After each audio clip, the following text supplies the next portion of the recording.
Well, hi there, sports fans. Welcome to another exciting episode of Physics 12. This is lesson 4.4, and what we're going to be looking at today is solving beam problems. So basically what I'm doing today is I am taking you through a problem. This one here, to be specific, this is what you call a beam type of a problem. You have a beam which is attached to a hinge along a wall or something like that. And you have a rope that's keeping it in place, and then you have some kind of a mass which is attached to the end of the beam. And this is your typical kind of beam problem, and one which you will be required to solve at some point or another. So what's being asked of you is to find the tension in this rope here and find the force at the hinge. All right, so this is a bit of a new concept here, is finding the force at a hinge like this right here.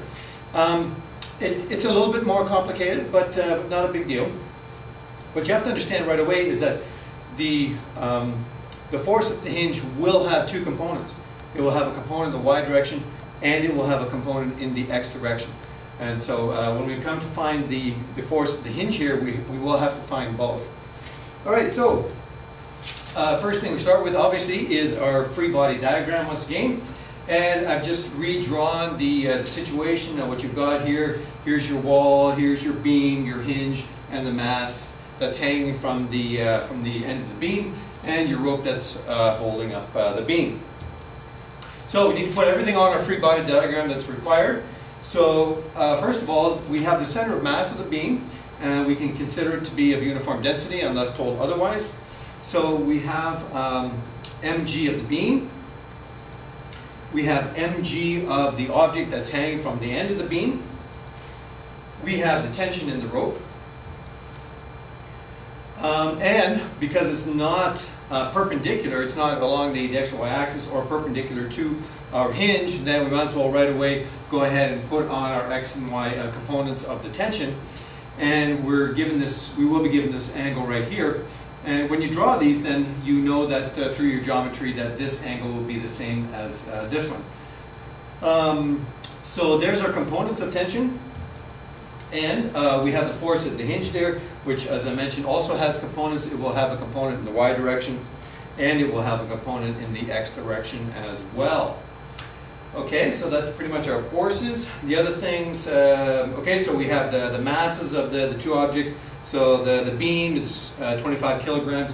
The mass on the end of that's hanging from the end of the beam is 28 kilograms.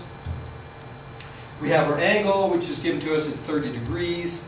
And we have the length of the beam, which is 2.2 meters.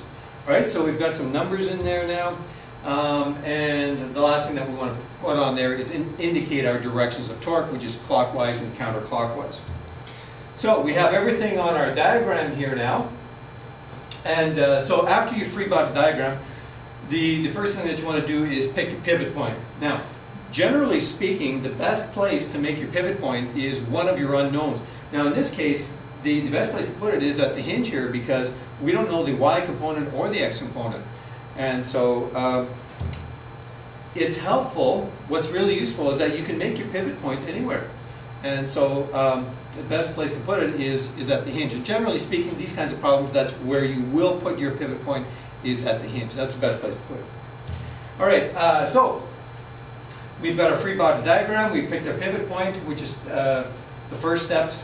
Step 2 then is writing our balanced torque equation. As we know, we need to take all of the counterclockwise torques has to equal the total of all the clockwise torques. So let's look at our torque equation here. Torque is the perpendicular component of force times the distance to the pivot point. So we'll put our torques in here. This is our only counterclockwise torque, and that is produced by the tension. Okay, so it would be the y component of the tension is producing our counterclockwise torque. So Ty is the counterclockwise torque, or it's producing a counterclockwise torque. And then the other ones, these two, these are producing the clockwise torques. Okay, so careful of your distances or your directions and make sure that you're getting those correct. All right, so there's our balanced torque equation, and now we can just go ahead and put the numbers in And I trust that you can do the arithmetic on there. And so we'll just go ahead and solve that. And so the y component of tension then is 873.18. No, sorry. That total is 873.18. Now what we've got is we have to divide that now by 2.2.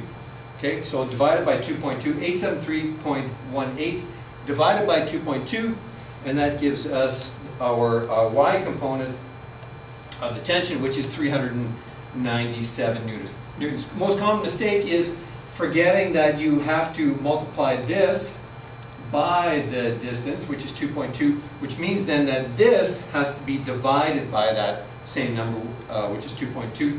So therefore, our y component of tension is 397 newtons. So be careful of that as you're going through your calculations.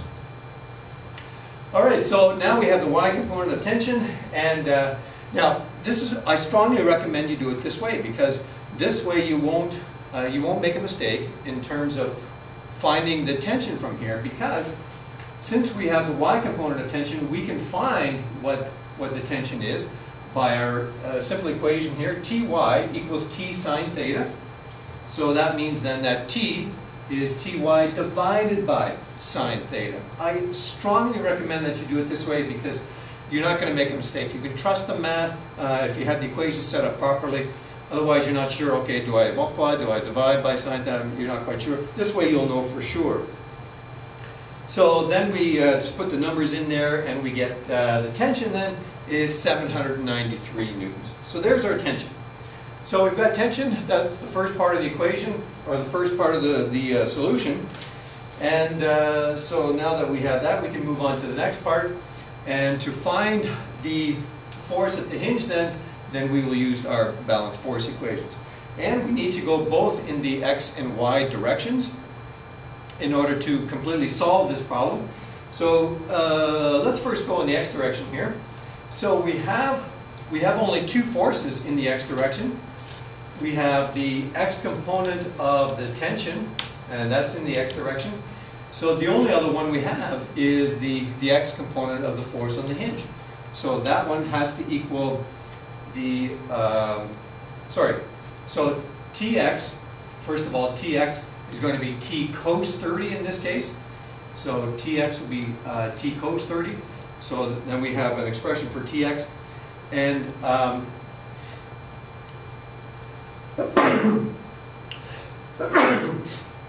pardon me. So we have that, we can calculate what that is. So we have the x component, and it just so happens that there's only one other force in the x direction, which is FHX. So this would be the x component of the hinge. That has to equal Tx, and so that's what the x component of the hinge force is. So now we have the tension, we have the x component of the hinge. So now we need the y component of the hinge.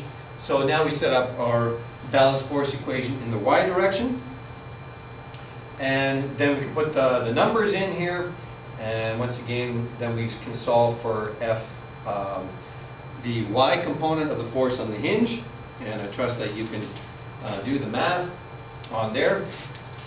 Once again, what I try to do with my calculator is keep all of the decimal places as much as I can as I'm going through. That way your final answer will be most accurate.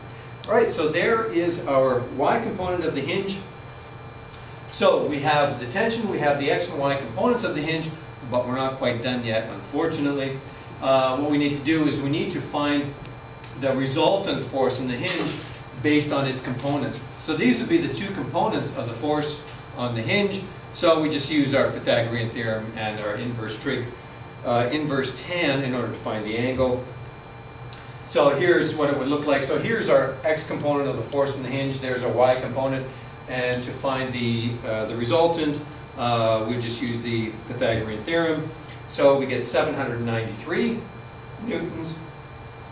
And our angle then is the inverse tan of 123 divided by 687, which is 10 degrees. And so finally, our answer is, the force on the hinge is 793 newtons at 10 degrees north of east. So we've got our tension, force on our hinge, that problem is solved. Yes, there are a lot of steps to it, a lot of details to keep track of, but once again, if you work through it step by step using the steps that we've talked about, so number one, your free body diagram, and put your pivot point, select your pivot point. Quite often it'll be your hinge. Not always, but quite often it'll be your hinge. Then your balanced torque equation, and then your balanced force equation. And if you stick with the steps, and again in balanced forces, make sure you separate your x and y direction, then you should have pretty good success in solving these kinds of problems.